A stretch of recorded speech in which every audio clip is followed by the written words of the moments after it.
जय श्री महाकाल। बात महाकाल से है तो यकीनन उज्जैन की ही है। ये खबर कि उज्जैन में बेतहाशा महाकाल लोक के बाद पर्यटन टूरिज्म, धार्मिक टूरिज्म बड़ा है। होटल व्यवसाय, टैक्सी, ई रिक्शा या बाजार की खरीदी, खान पान सब में बहुत ज़्यादा वृद्धि हुई है। लिहाजा समृद्धि उज्जैन में दिखने लगी है। ये शुभ संकेत है और इसके लिए मध्य प्रदेश सरकार को बधाई दी जानी चाहिए। उज्जैन को एक स्वर्णिम मौका मिला है विकास का, प्रगति का, पर यहाँ कुछ गड़बड़ होने लगी है। गड़बड़ ये है कि होटल वाले अपने टैरिफ कार्ड को छुपा चुके हैं और मनमाना किराया कमरों का ले रहे हैं। अगर उनके टैरिफ में 2000 का रूम है तो वो 4000 5000 तक भी वसूल लेते हैं। ऐसे ही भोजनालय में खाने के रेट से लेकर क्वालिटी में बहुत ही गड़बड़ की जाने लगी है, क्योंकि असंख्य भीड़ है, सब होटल पैक हैं, सब जगह रश है, कोई देखने वाला नहीं, कोई डिपार्टमेंट चेक करने के लिए तैयार नहीं, तो बस केवल कमाई, वो भी यात्रियों से पहला मकसद हो गया है। पूरे शहर हर रोड पर ई रिक्शा इतने हो गए हैं कि जाम और जाम और जाम, और उसके बाद भी 1 किलोमीटर घुमा घुमा के लाते हैं और 500-800 रुपये ले लेते हैं बेवकूफ़ बना के कि इधर ट्रैफिक बंद है, इधर पुलिस खड़ी है, हम शॉर्टकट से ले जाते हैं और यात्री बेचारा बाहर से ठगा रह जाता है।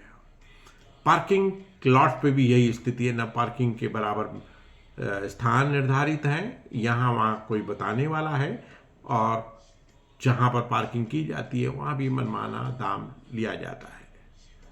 मतलब यात्रियों को फिलहाल तो बहुत संकट झेलना पड़ रहा है ट्रैफिक का, और शहर के लोग भी बदहाल हैं, परेशान हैं ये ई रिक्शा या इधर की उधर की ट्रैफिक व्यवस्था से।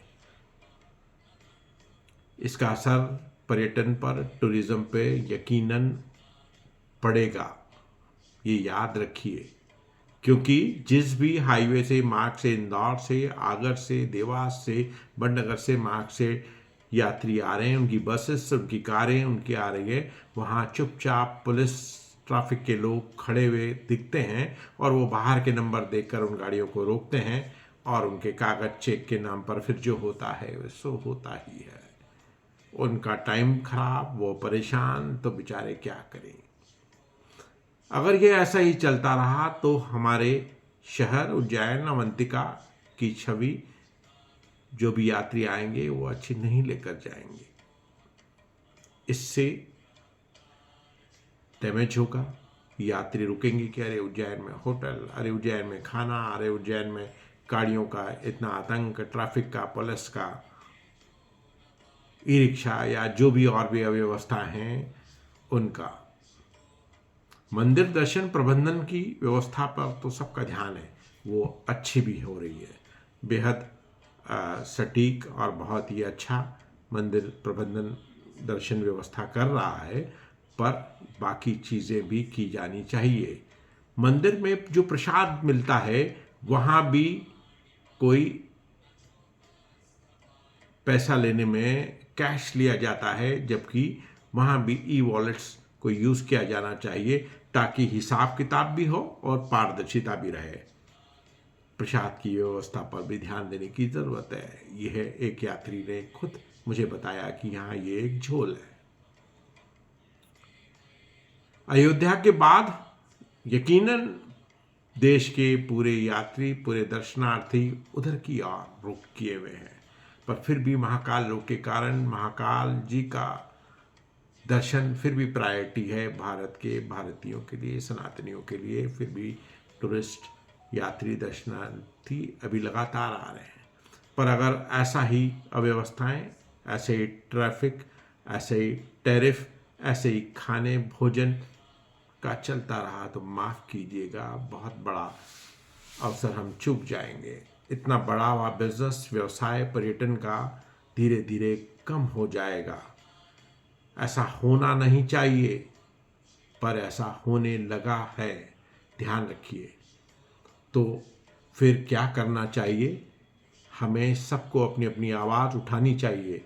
जहाँ गड़बड़ है वहाँ बोलना चाहिए। उन संस्थाओं को, उन अधिकारियों को, उन सरकार को, उन जनप्रतिनिधियों को जगाना चाहिए कि कुछ कीजिए और स्टिक कीजिए। हम भी आपके साथ हैं, क्योंकि ये हमारे शहर का सवाल है, हमारे प्रदेश का सवाल है, महाकाल जी की प्रतिष्ठा का सवाल है। जो महाकाल की शरण में आए वह लूट के जाए, उचित तो नहीं। हाँ, पैसे दीजिए, आप लीजिए, कमाइए, अवसर है, कोई बात नहीं, पर जो भी है हिसाब किताब से कीजिए, तो महाकाल भी कृपा करेंगे। बस यही बात कहनी थी। अपनी बात आप भी रखिए। यह हमारे शहर की प्रगति, उज्जैन की प्रगति, महाकाल जी का प्रताप तभी बरसेगा जब कुछ सब कुछ ईमानदारी से होगा।